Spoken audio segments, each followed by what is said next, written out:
So when I was thinking about what I might read tonight, I thought I'm going to pick appropriate poems. So I've got one about singing and one about breathing. And the singing poem I wrote for my brother and sister-in-law who met in a choir. And then they asked me to write a poem for their wedding. So it's called Duet, and it's for my brother Dave, who's called, our surname is Bird, so that helps, and my sister-in-law Lucy. A bird sang. King of the castle in the crown of a tree, the bird made cock-a-doodle calls to toast the dawn.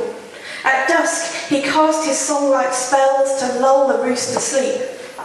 He'd sing the story of his life, an air about the sky, an aria on wings, tunes for following the sun. But mostly he sang of the young in spring, in hymns to the girl who lived nearby. Hear this, love, sang the bird.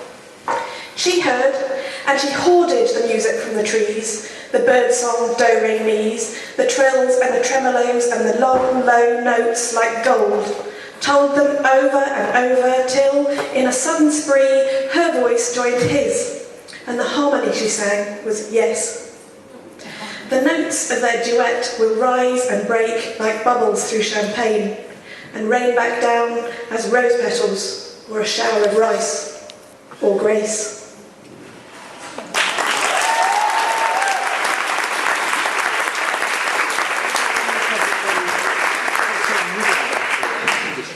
And my breathing poem, it's about that urban myth that every time you breathe in, apparently you breathe in one of the molecules of air that Caesar breathed out with his dying words. So it's called Article of Faith. Et tu, Brute. Brutus, even you.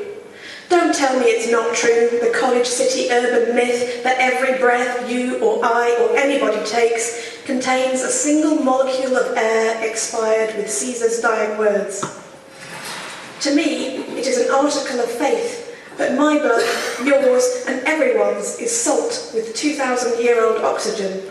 And, it follows, grains of every sneeze or yawn or opera that there's ever been. Steam from Stephenson's first rocket ride, songs that went to space and back, each bark and war cry, each World Cup whistle blast. Spartacus shouting, I'm Spartacus. Kirk Douglas shouting, I'm Spartacus. Particles of these are sherbet in our throats.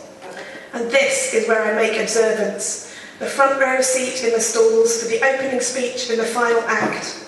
At the foot of the soapbox and the busker's pitch, and in the market, where the man who sells fruit is zesting the air with his citrus patter.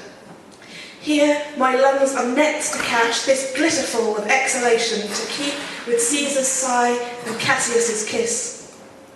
This cloud of breaths are borrowing and lending, which links everyone, including me and you.